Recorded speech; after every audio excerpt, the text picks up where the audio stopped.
আপনি এটা করতে আপনি স্যার আমি একটু একটা মিনিট কথা বলতে চাই স্যার। স্বাস্থ্য বসেন এখানে দাঁড়ায় না স্যার, সমস্যা নাই, বসেন না বসেন স্যার। আমরা স্যার স্বাস্থ্য হসপিটালগুলো সব সিভিল সার্জনের আন্ডারে থাকে এবং আমরা জানি সিভিল সার্জন এটা পরিচালনা করে।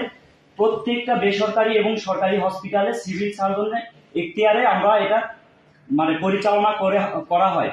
তো আমরা স্যার আপনি আমাদের মাথা, আপনি আমাদের হেড। তো সেক্ষেত্রে আমরা আপনার কাছে আসছি আমাদের দাবি নিয়ে। আমাদের কোনো একটা দাবি যৌক্তিক দাবি, যেখানে কোনো ভুয়া নার্স, রেজিস্ট্রেশনবিহীন কোনো নার্স কোনো হসপিটালে কর্মরত থাকতে পারবে না এবং অ্যাসিস্ট্যান্ট নার্স বলে কোনো কথা নাই স্যার।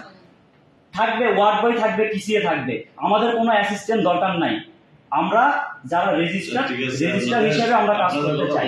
ঠিক আছে, আপনারা আমাকে লিস্ট দিয়ে দেন। স্যার আমরা শুধু এতগুলা ক্লিনিক একসাথে তো যেতে পারবো না, আপনারা লিস্ট দিয়ে দেন। যেহেতু আমি অভিযোগ করছি এগুলো আর কি এরকম করবো আর কি। স্যার শুনেন না স্যার, আপনি করতেছেন, আপনি তো অনেকদিন আছে করতেছেন স্যার। আপনারা তো আমরা বলতেছি যে করবেন, করেন নাই, কিন্তু করার পর তো কোনো কিছু আমাদের ফায়দা হচ্ছে না।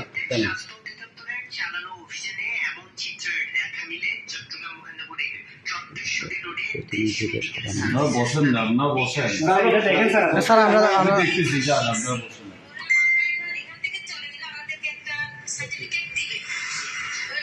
স্যার এরকম কোনো নিয়ম আছে স্যার? নার্সিং এ সার্টিফিকেট দিবে ক্লিনিক থেকে? ওগুলো আনার ব্যবস্থা নিচ্ছি। বসছেন না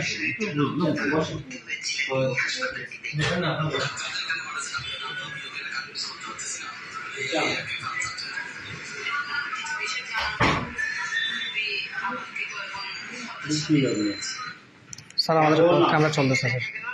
কি করতেছেন? ভিডিও সবাই দেখবে স্যার। আমরা তো স্যার এখানে আসি আপনার কাছ থেকে যেটা মতামত শুনবো, আশা করি পজিটিভলি শুনবো এবং পজিটিভলিটা আমরা তার জনগণের কাছে প্রচার করবো। দেখছি স্যার উনি কি বলছে, কোনো মেডিকেলে পাবেন না। আমাদের এরকম করতেছেন কেন? কি অসুবিধা? আপনি বসেন, শেষ হতো। চারটি বেসরকারি হাসপাতাল ক্লিনিকে চলে অভিযান। এর মধ্যে 3টিকে 7 দিনের মধ্যে অনিয়ম দূর করার সময় বেঁধে দেন সিভিল সার্জন। ওখানে রিকগনার ডাক্তার এবং সিস্টারের তো ছিলেন না বলে অন্যান্য ডকুমেন্ট পত্র 14 সাল থেকে কোনো কিছু আপডেট করা না বলে ওটাকে আমরা টোটালি কার্যক্রম বন্ধ করে দিয়েছি।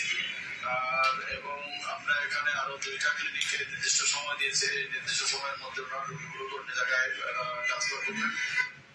চট্টগ্রামে নিবন্ধিত হাসপাতাল ক্লিনিকের সংখ্যা 550-র বেশি, অবৈধভাবে চলছে আরো কয়েকশো। আরিফুর রহমান সবুজ, যমুনা নিউজ, চট্টগ্রাম।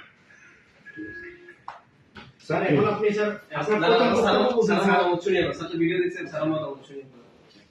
শুনেন মতামত শুনুন। আমাদের এই যে দেখেন, আমাদের এখন 2টা ট্রেনিং প্রোগ্রাম চলে, ঠিক আছে? আমাদের কাজের ফাঁকে আমাদেরকে এগুলো করতে হয়। কন্টিনিউয়াসলি ক্লিনিক ভিজিট করার মতো সময় আমাদের কাছে নাই। আমাদের অফিসিয়াল কাজগুলো ফাঁকে এগুলো এটা একটা রুটিন কাজ, ঠিক আছে? এটার কাজে আমরা যাব, ঠিক আছে? আমরা এখানের সাথে আমরা ম্যাজিস্ট্রেটকে সহ নিব, তখন আমরা এটা করব। স্যার একটা প্রশ্ন, এই যে অভিযানটা আপনার কয়দিন আগে গেল, যাওয়ার পরে আপনাদের 4 দিন সময় বেঁধে দিচ্ছে, জরুরি সংবাদ সম্মেলন বলছে।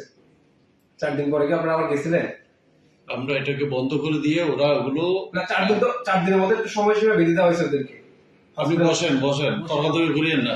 আমি কি বলি শুনেন, না আপনারা ওনাদের 4 দিনের মধ্যে ওরা এগুলো সবগুলো কমপ্লিট করছে। ওরা এগুলোকে নার্সকে যখন আমাদেরকে ডকুমেন্ট জমা দিয়েছে তখন ওদেরকে আমরা ক্লিয়ারেন্স দিয়েছি। স্যার একটা মিনিট, আমাদের স্যার একটা আইন আছে, যে আইনে মোবাইল কোর্ট পরিচালনা করার একটা আইন আছে স্যার। এই আইনটা আমরা তো স্যার কোনোদিন বাস্তবায়ন দেখি নাই। জাস্ট মুখে বলা হয় আইন আছে স্যার, মুখে বলা হয় আমরা ধরবো। আমরা স্যার ছাত্র সমাজ আজকে নামছি স্যার ভুয়া নার্স নির্মূলের জন্য। আমরা চাই আমরা আজকের মধ্যে এটা একটা পজিটিভলি কোনো সংশোধনে আসার জন্য আমরা পজিটিভলি চাই। আমরা স্যার আপনি হয়তো জানেন যে প্রত্যেকটা চিটাগাং শহর বাংলাদেশের প্রত্যেকটা ক্লিনিক হসপিটালে ভুয়া নার্স, যাদের এই রেজিস্ট্রেশন নাই, তারা কর্মরত আছে। আমরা স্যার তাদের বিরুদ্ধেই অভিযানটা চালাতে চাচ্ছি এবং ম্যাজিস্ট্রেট নিয়ে আপনাকে নিয়ে স্যার, এবং এটা আমরা স্টুডেন্টরা কন্টিনিউ করতে চাচ্ছি। সেক্ষেত্রে স্যার আপনার মতামত আমরা চাচ্ছি। এখন এটা স্যার আজকে দিনের মধ্যে এটা আমরা আমাদের দাবিটা আমরা আপনার কাছ থেকে আশা করি। ঠিক আছে, আমরা শুনেন, আমরা যেদিন যাবো ওই দিন আপনাদের প্রতিনিধি একজন থাকিয়ে স্যার এখানে তো একজনকে একসাথে দেওয়া যাবে না, আপনাদের প্রতিনিধি একজনকে দেখিয়ে তারপর আমরা স্যার